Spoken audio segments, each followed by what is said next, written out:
Sa kaugnay way of life, tampok ang isang tahimik na kawal, ngunit puspos ng dedikasyon na patuloy na naglilingkod sa bayan ng may katapatan, integridad at malasakit. Tunghayan ang panayam ng ating co-host na si Mitch Lumasak sa Kaugnay Lounge.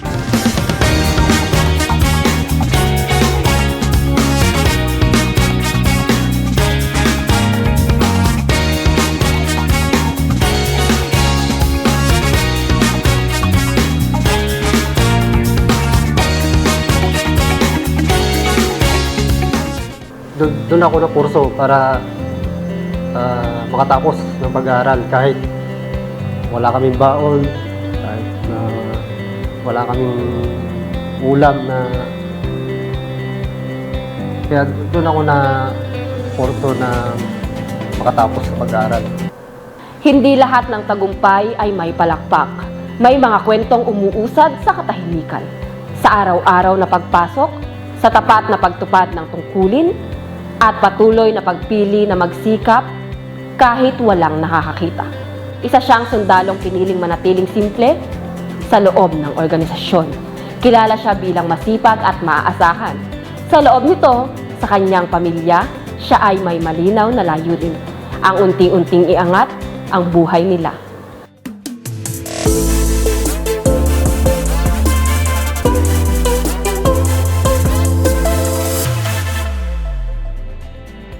Sir, magandang araw po. Maraming salamat po at pinaunlakan niyo po kami sa interview na ito.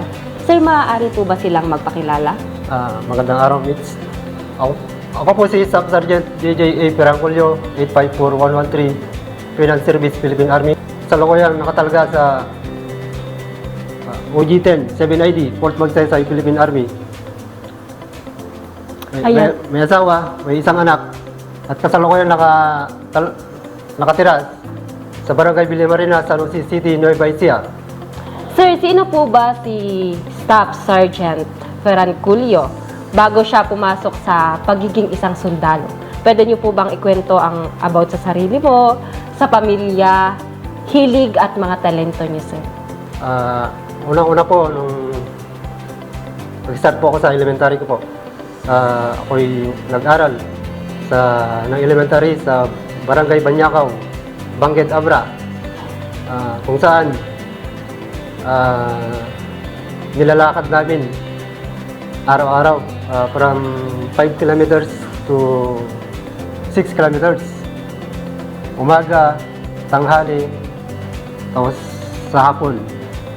And then nung nag-high school ako sa Abra State University naman po ako nag-aral ng high school na sa Bangged Abra, kung saan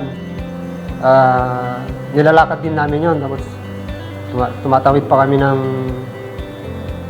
ilog, pero may ikon naman doon, may balsa. And then umaga, hapon, ganoon din, nilalakad din po namin. And then nung nag-graduate ako ng high school, nag-take muna ako ng 1-year vocational course. Kasi nung time kasi yun, hindi ko pa alam kung ano yung course na kukunin ko na yung degree holder. Kaya kumuha muna ako ng vocational course na 1 year na automotive.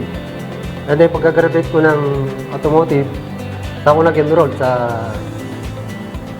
ng BS Criminology sa Abra Valley, Bangged Abra.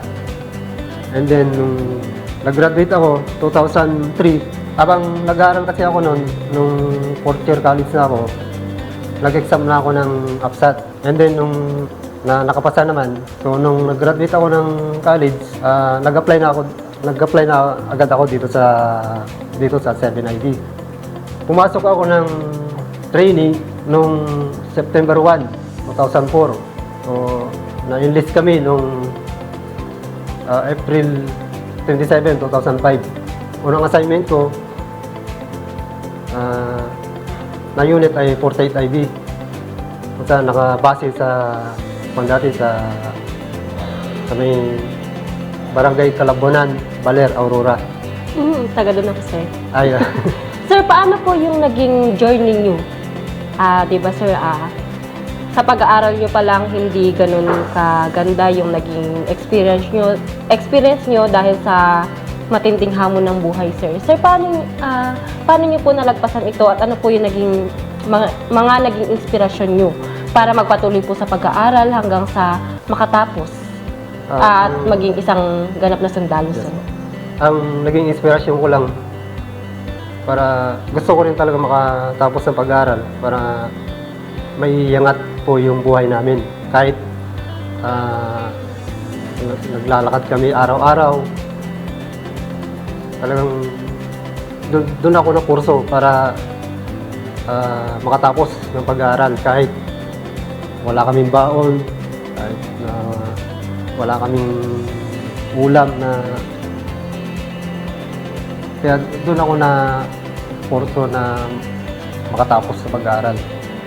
Ano naman po yung trabaho ng ama't ina niyo, sir, nung mga panahong nag-aaral pa po kayo? Ang trabaho ng aking ama, isang karpintero. Tapos yung mother ko, nasa housewife na po. Sir, di ba ilan po kayo magkakapatid? 5 po. Sabay-sabay po kayo nag-aaral nun, sir? Oo. Pero yung panganay kasi namin, huminto na rin siya nung nagka-college siya. At baka second year college na lang siya.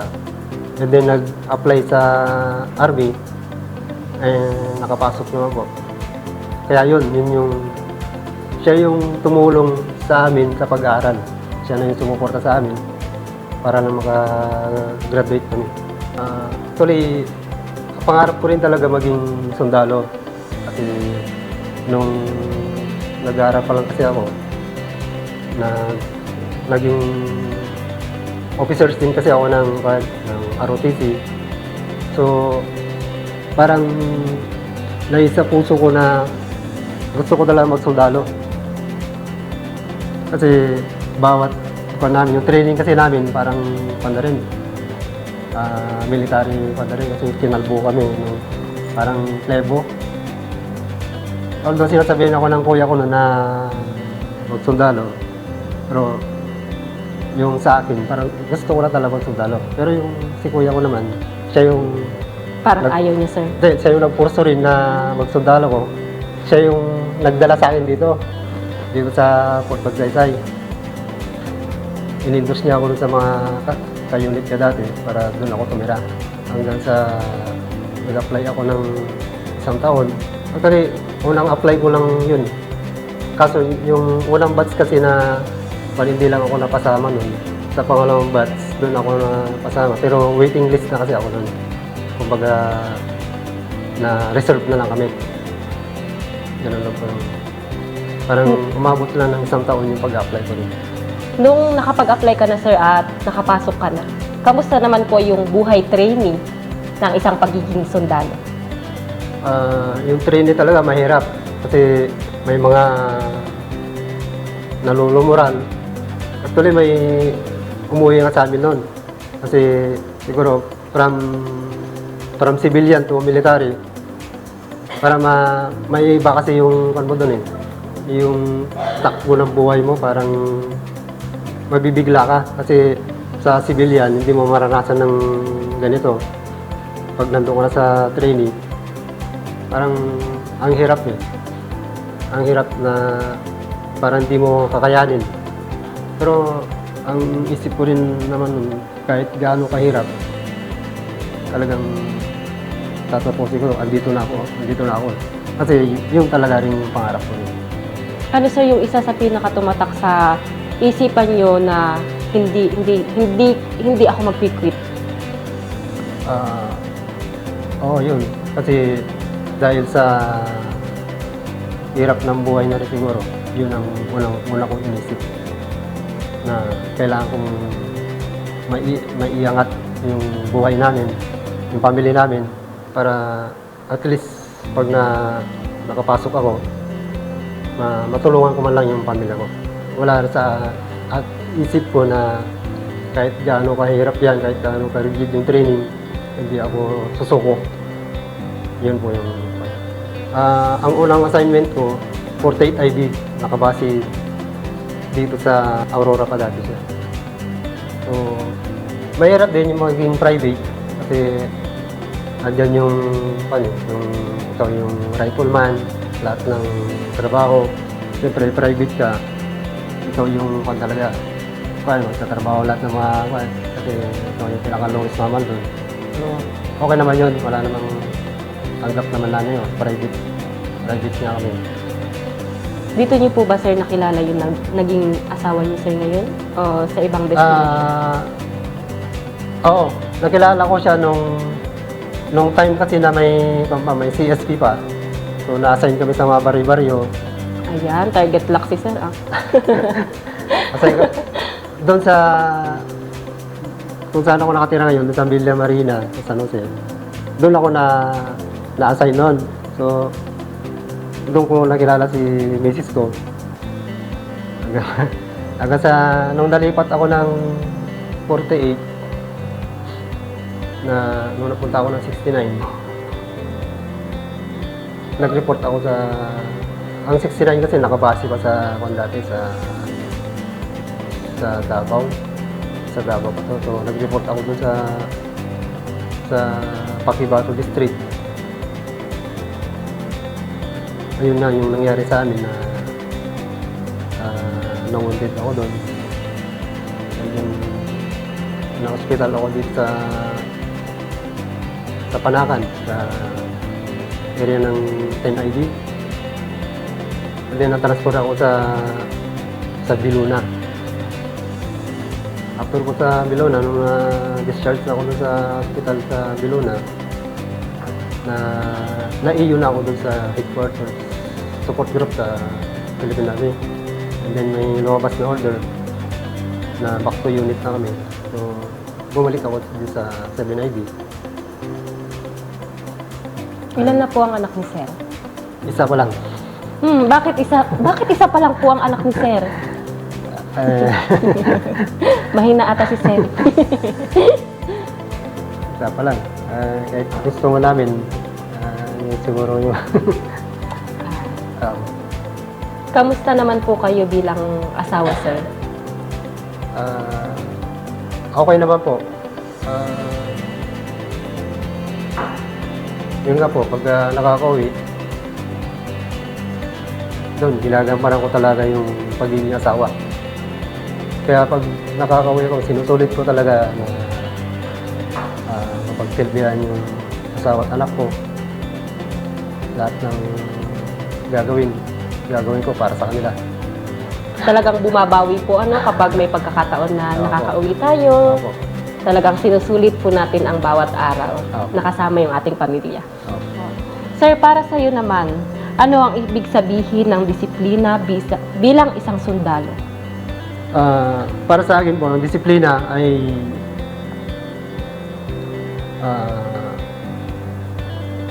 dapat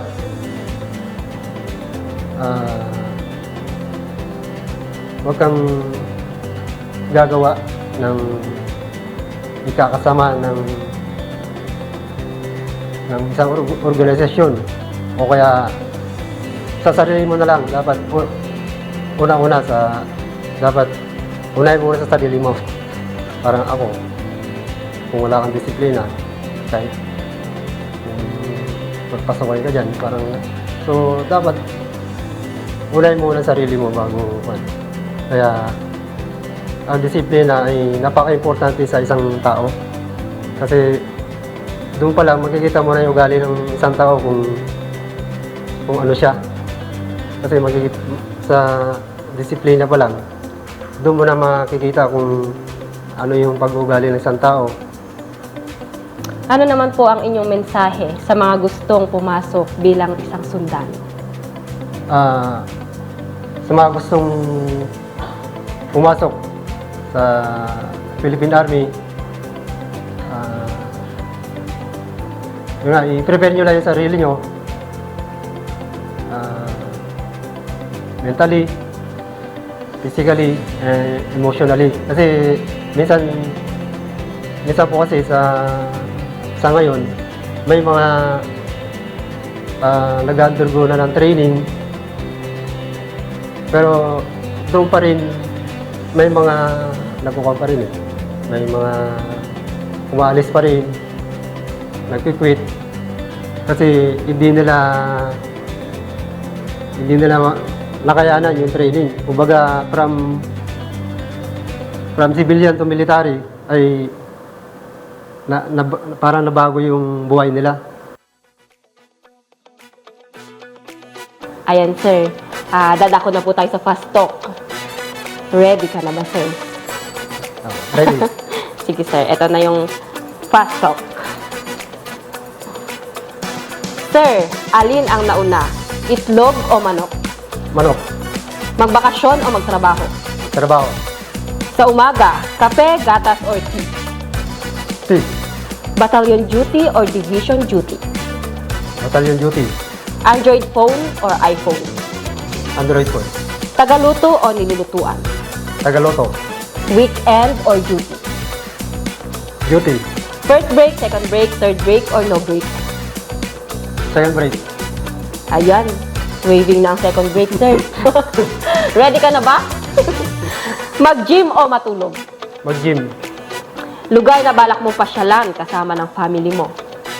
Baguio City. Pinaka-memorable na ranggo sa buong karir at bakit? Staff Sergeant. Bakit, sir? Kasi matagal ako kasi yung Staff Sergeant. Pinakamahirap na assignment at designation? Nung assign po ako sa 69, Favorite unit assignment and designation? of course, unit ko po yun sa UG10. Mga ginagawa kapag nagbabakasyon mula sa trabaho? Internet, namamasyal, Battalion duty or division? Ay, batalyon o division? batalyon, Pamilya o malasakit? pamilya, Husay o disiplina? disiplina, Mensahe para sa pamilyang kaugnay? pamilyang kaugnay. Panatilihin lang natin ang disiplina ang bawat isa at ang malasakit sa bawat isa. Mensahe para sa asawa? Sa asawa ko, maraming salamat sa pagmamahal mo sa akin at pag-aalaga sa akin kahit minsan pasaway ako. Inaalagaan mo pa rin ako. Maraming salamat. Para naman po sa iyong mahal na anak. Sa aking anak, magbutihin mo lang yung pag-aaral mo. Tapos, mag-aaral mabuti. Mas huwag pasaway. Kung ano yung sinabi ng mama mo, sundin mo lang. At yun naman ay hindi naman kakasama. Hindi kakabuti mo naman. Yun lang po. And sir, mensahe mo sa iyong sarili? Sa aking sarili, ang gusto ko lang, sana maging malakas pa at maging good health para tatagal pa sa serbisyo at para makapag-serbisyo pa ng maayos. Ako si Staff Sergeant JJ Perangcolio, 854-113, Finance Service, Philippine Army. Ang mapagmahal sa pamilya. At ito ang aking kaugnay way of life. Sa kanyang simpleng pamamaraan ay makikita ang pagiging isang matapat sa tungkulin, sa pamilya, at sa organisasyong patuloy niyang pinaglilingkuran. Hanggang sa susunod na kwentuhan, ako si Michelle Lumasak at ito ang Kaugnay Way of Life.